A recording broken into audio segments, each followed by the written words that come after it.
dárky pro Šmoulinku.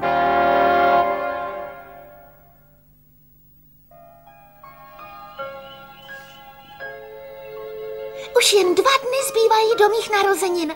Co pak můžu tak dlouho vydržet čekat na dárečky? Mohla bych si tak trošku zapátrat a jako náhodou je najít ještě před narozeninami. Pokud jde o pátrání, tak to jsem jednička. Sašetko, nápad je to výborný, ale kam ten dáreček schováš? Pod čepičku. Co? To je nápad. Také si myslím. Co ta žabička tak blázní? Začne skákat a pak neví, kdy přestat. Budeš se muset ještě moc snažit, abys přelstila Šmoulinku. Svatá pravda, Šmoulinka zatím vždycky našla dárky ještě před svými narozeninami.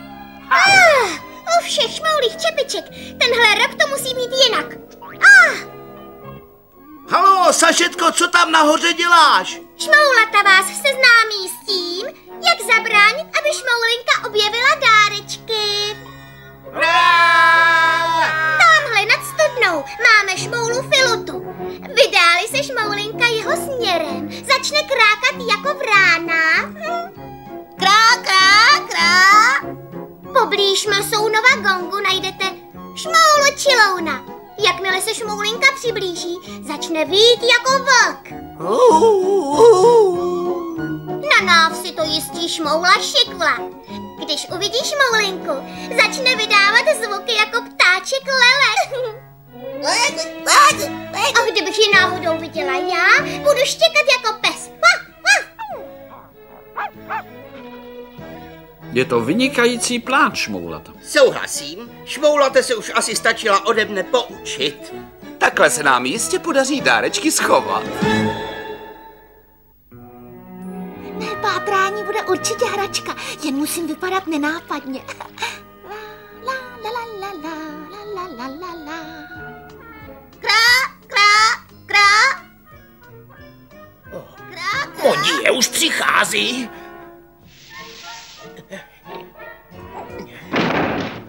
Nazdar, malíři, chtěla jsem jenom... Promiň, Šmoulinku, ale teď nemám čas. To vidím.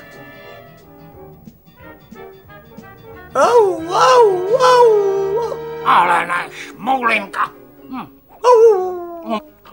Ahoj, co děláš, Masoune? Jak vidíš, právě baštím. No, dobře. Nebyla jsem dost rychlá, musím sebou trošku hodit. Je to tady. Šmoulinka nesmí najít mého mluvícího šmoulího panáčka.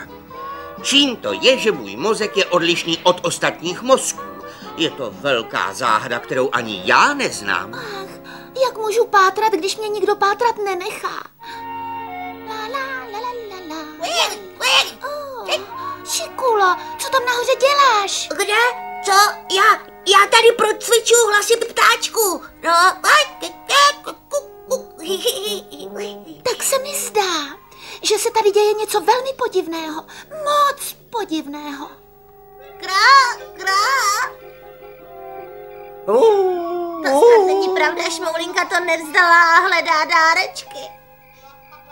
Šmoulovi zraky už je zase tady, no. Je.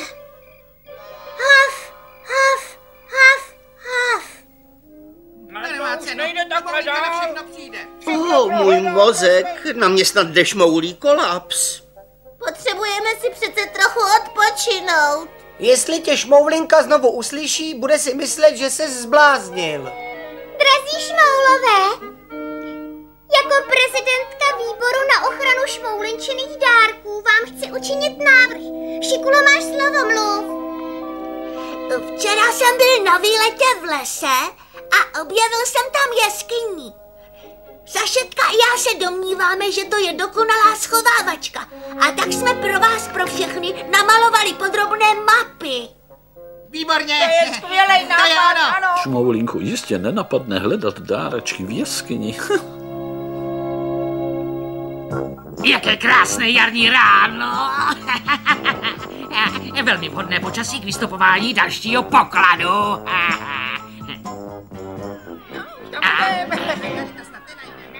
Co je to?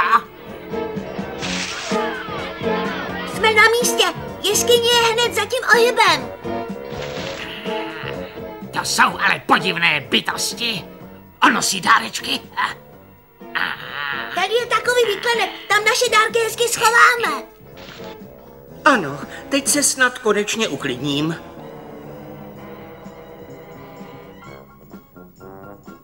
Jsou pryč. Osaměli jsme tu spolu vzácné moje poklady. A hned se vrátím pro další. Už pátrám celé 2 dny a nenašla jsem jediný dáreček. Mohla bych se pokusit zjistit, co mi dá koumák. Mám štěstí, není doma. Bože, doufám, že mi zase nedá koumákova domácího zpravodaje. Co je to? Stojí tu šmoulinčiny dárky schovat zde. Aha, takže takhle to je s mými dárky.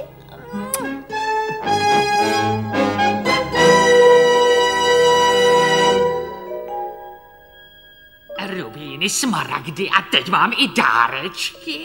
Ano, ano, mám víc pokladů než nějaký král. Určitě to musí být někde tady. Kdo to asi je? Kde pak jste moje dárečky? Zase takový modrý tvoreček. A má překrásné vlasy. Dobrý den. Nazdar. Neviděl jste tu náhodou dárky k narozeninám? No ovšem, podívej se tam vzadu za ten balvan. Že mě to nenapadlo hned. Pomoc! Pomoc! Au! Kde to jsem? To je má sbírka pokladů. Okamžitě mě pust ven, slyšíš? Ale proč? Chci mít ve své sbírce i tebe. Tohle nechápu. Šmoulinka chodí k snídani včas. Přece nezapomněla, že slavíme její narozeniny. Moment, kdo má mou mapu? Ještě jsem chtěl trošinku vylepšit svého mluvícího šmoulího panáčka, ale nikde nemůžu najít mapu. Máš šmoulinka. Zase nás všechny převezla. Musíme šmoulinku hned najít. Mám narozeniny a jsem tady zavřená daleko od přátel. No, není to tak zlé. Můžeš si přece prohlížet všechny moje poklady. K ničemu mi nejsou. Koho by zajímaly poklady, když přijde o všechny své kamarády?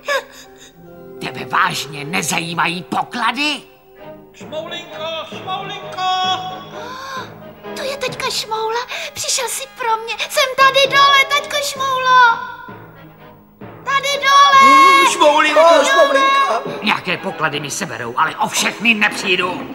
Ani o tebe ne. Co tu děláš? Schováme se, aby nás nenašli.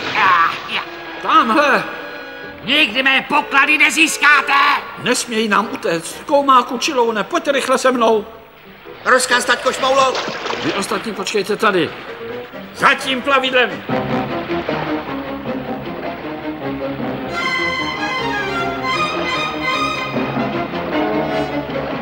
Jde nám o šmoulinku, nechceme tvé poklady.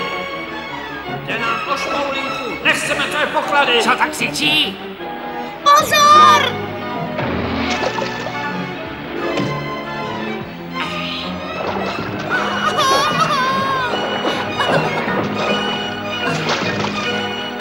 Jsme tady, šmoulinko. Chtějí mé poklady? Jenže nedostanou nic. Já to jim nedovolím, ne. Šmoulinko, není ti nic? To doufám, taťko Šmoulo.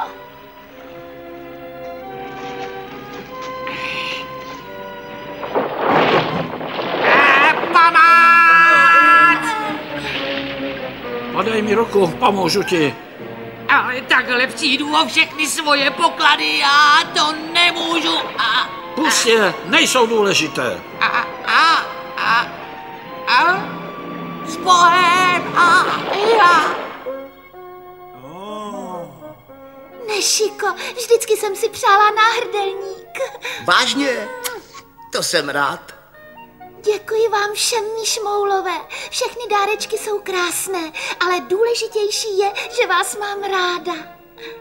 Máme tě také rádi, Šmoulinko. Nechápu, proč někdo někomu dává dárky, když si je úplně klidánko může nechat sám. Proč?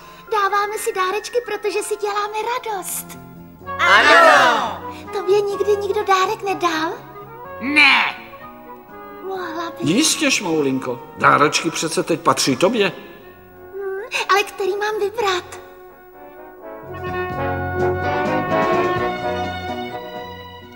Jak já koumák vždy říkám. Já ti zkusím taky něco darovat.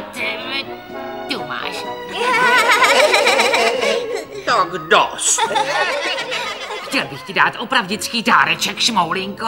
Můžeš si vzít cokoliv z mého velkého vzácného pokladu. To je od tebe opravdu hezké. Ale jestli chceš někomu něco dát, tak vrať všechny své poklady jejich majitelům. Vrátit je? Když to udělám, tak mi přece nezbyde vůbec nic. Máš kamarády, jestli chceš, třeba mě. A nás taky. I mě. Jak já vždy říkám, v nouzi poznáš přítele. To ví přece každý, že s kamarády jde všechno líp.